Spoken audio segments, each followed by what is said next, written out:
Masih bersama saya Adini dan kembali kami sampaikan berita Padang hari ini.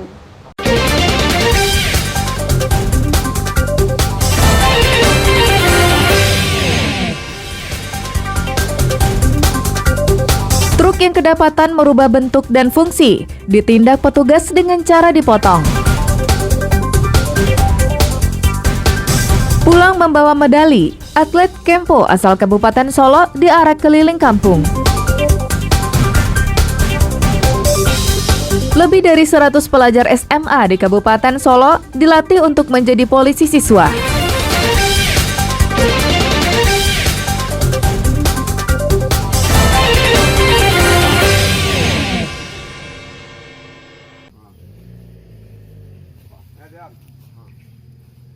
Penyebaran penyakit mulut dan kuku di pesisir selatan semakin hari semakin meningkat.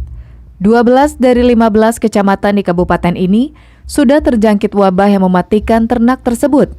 Saat ini terdata hampir 2.000 kasus ternak terjangkit PMK. 8 ternak dinyatakan mati akibat penyakit ini. Agar wabah ini tidak meluas dalam waktu dekat, pesisir selatan akan mendapatkan pasokan vaksin 1.800 dosis dari Dinas Peternakan Sumbar. Sebelumnya, pesisir selatan telah menghabiskan 400 dosis vaksin. 182 nagari di Kabupaten Pesisir Selatan akan didata ulang untuk mengetahui kebutuhannya. Jumlah vaksin yang akan diterima masing-masing nagari tergantung tingkat kebutuhannya. Populasi ternak yang ada di Kabupaten Pesisir Selatan diperkirakan lebih dari 100.000 ekor, yang terdiri dari sapi 80.000 ekor, kambing 28.000, dan kerbau 8.000 ekor. Ya, terlebih dahulu kami harus mendata ulang lagi nagari yang betul-betul bebas PMK. Karena syarat dari pelaksanaan vaksinasi tentu kepada hewan yang betul-betul sehat dan di sekitarnya juga bebas PMK. Untuk ternak yang sudah sembuh dari PMK selama 6 bulan akan disuntikan vaksin. Begitu juga ternak yang sudah mendapat vaksin sebelumnya juga akan disuntikan kembali untuk dosis kedua. Sebab jarak waktu vaksin pertama dan kedua pada ternak hanya 1 bulan. Banta Fauzan melaporkan dari Kabupaten Pesisir Selatan.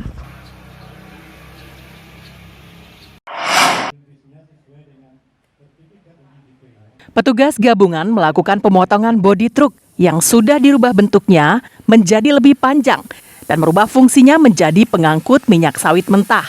Pemotongan ini dilakukan di salah satu bengkel karoseri di kawasan bypass kilometer 6 Padang, hari Senin. Sebelumnya, truk ini terjaring razia overdimensi, overload, atau odol yang dilakukan oleh petugas Balai Pengelola Transportasi Darat. Overdimensi, overload artinya ada perubahan fisik pada mobil tersebut, baik perubahan panjang maupun fungsi, serta kelebihan muatan. Truk ini sejatinya adalah mobil bak terbuka, namun diubah menjadi truk tangki angkut minyak sawit mentah, kemudian panjang bodi juga ditambah sekitar 3 meter. Kegiatan razia odol ini dilakukan secara terus-menerus pada tahun 2022 ini untuk mencapai zero odol pada tahun 2023 sesuai target pemerintah. Kita pemerintah konsisten untuk melaksanakan zero over dimensi overloading di 2023 dan mudah-mudahan dengan kegiatan seperti ini terutama kepada pemilik kendaraan, para operator dan pemilik barang yang barangkali sering memuat barang secara berlebihan, kita akan bertindak lebih serius lagi di lapangan, baik itu di UPPKB, di Jembatan Tibang maupun di ruas-ruas jalan. Selain Balai Pengelola Transportasi Darat, aparat kepolisian juga rutin menggelar razia sejak akhir Januari lalu. 175 kendaraan terjaring razia karena odol. Semuanya odol. Semuanya odol. Odolnya beda-beda. Kalau yang kami tangkap itu rata-rata dia overloading, kelebihan beban. Menurut data Ditlantas Polda Sumatera Barat, pada tahun lalu terjadi 3 kasus kecelakaan odol di Sumatera Barat, yaitu di Padang Panjang, di Pasaman, dan di Kabupaten Agam. Laude Juhardio Anse melaporkan dari Padang.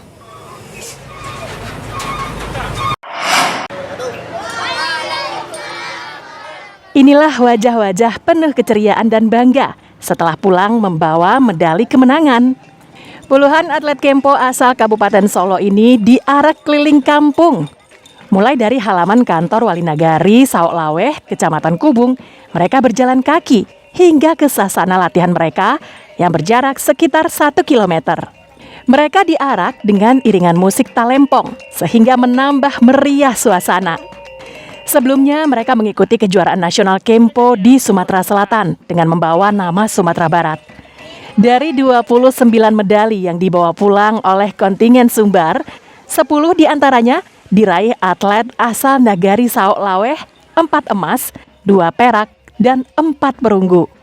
Arak-arakan ini sebagai bentuk penghargaan dan apresiasi kepada atlet yang telah berjuang di tingkat nasional di ajang Festival Olahraga Rekreasi ke-6 di Palembang, Sumatera Selatan. Para atlet menjadikan kegiatan ini sebagai motivasi agar bisa lebih berprestasi lagi di tingkat yang lebih tinggi. Dari daerah saya aslinya kabupaten, tapi saya membawa nama Sumbar. Kalau saya sendiri mendapatkan 2 perunggu dan 1 perak dalam kelas randori semi, randori full, sama embu bang, kata. Diarak dari Wali Nagari sampai ke sini, dan di sini ada pemasangan sarung untuk atlet dan makan-makan bersama. Prestasi yang diperoleh atlet ini berkat pembinaan yang dilakukan selama beberapa bulan terakhir di Sasana Kempo Saok Laweh oleh pembina klub bersama Pemda Kabupaten Solo. Targetnya tahun depan Kejurnas di Bandung, Jawa Barat, atlet Kabupaten Solo bisa membawa pulang medali lebih banyak lagi. Yang di Saok Laweh 5 kan? Total 16 orang. 29. Kalau untuk khusus untuk daerah Saok Laweh sendiri, Pak? Ya, emasnya 4, peraknya 2, perunggu 4. Insya Allah Pak, 2023 di rencana di Bandung. Menorehkan kebanggaan bagi kita, khususnya untuk Kabupaten Solo. Ternyata ada lagi potensi pariwisata, potensi di olahraga yang perlu digalakkan dan juga bisa dikolaborasikan dengan pariwisata. Karena kita tahu bahwa BKI ini, bela diri Kempo Indonesia ini, tergabung dalam KORMI, Komite Olahraga Rekreasi Masyarakat Indonesia. Selain diarak berkeliling kampung, para atlet juga disambut secara tradisi Minang oleh warga berupa penyuguhan siriah carano dan pengalungan kain sarung sebagai bentuk penghargaan terhadap mereka. Kegiatan diakhiri dengan makan bajamba di sasana atau tempat latihannya. Dari Solo, Garnadi melaporkan.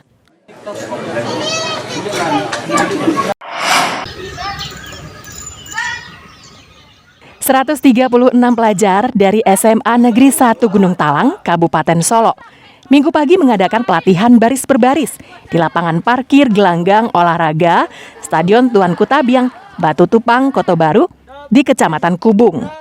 Latihan ini merupakan tahap seleksi bagi mereka untuk menjadi anggota polisi siswa. Setelah seleksi awal ini, mereka akan mengikuti proses pendidikan lebih lanjut seperti pelatihan baris berbaris lanjutan, pengetahuan tentang undang-undang lalu lintas dan narkotika, serta pengetahuan tentang sistem pengamanan. Mereka juga akan mendapatkan pendidikan dan pelatihan dari berbagai unsur terkait, seperti kepolisian, Badan Narkotika Nasional, serta Dinas Perhubungan. Kegiatan ini merupakan kegiatan ekstrakurikuler yang dilaksanakan di SMA Negeri 1 Gunung Talang untuk membentuk karakter siswa yang disiplin dan paham dengan aturan, serta mempunyai kemampuan untuk menjaga keamanan di lingkungan sekolah mereka. Polisi siswa adalah eskul yang dilatih oleh polisi untuk keamanan sekolah. Baik keamanan dalam lingkungan sekolah maupun di luar, seperti di depan sekolah untuk mengatur lalu lintas dan juga untuk menjaga keamanan selama jam pembelajaran. Dan polisi juga diikutkan dalam kegiatan razia-razia di kelas masing-masing kalau ada siswa yang membawa rokok atau yang tidak dibolehkan oleh sekolah. Ekstrakurikuler polisi siswa ini baru ada di SMA Negeri 1 Gunung Talang. Rencananya program tersebut akan dikembangkan di sekolah-sekolah lain di Kabupaten Solo. Tujuan untuk melakukan pelatihan Polsis ini adalah untuk kita menjadi yang mandiri, bertanggung jawab dan disiplin dalam kehidupan sehari-hari. Untuk pesertanya sekarang untuk siswa SMA Negeri 1 Gunung Talang saja dulu. Insya Allah kita akan membentuk Polsis 1 Kabupaten Solok yang mungkin dilaksanakan sekitar 2022 atau akhir 2022 ini. Kegiatan pelatihan polisi siswa di SMA Negeri 1 Gunung Talang telah memasuki angkatan ke-9 atau sudah berjalan selama 9 tahun dengan jumlah anggota mencapai 500 orang. Polisi siswa yang sudah tamat diberikan sertifikat yang bisa digunakan untuk melanjutkan pendidikannya ke tingkat yang lebih tinggi. Dari Solo, Gernadi melaporkan.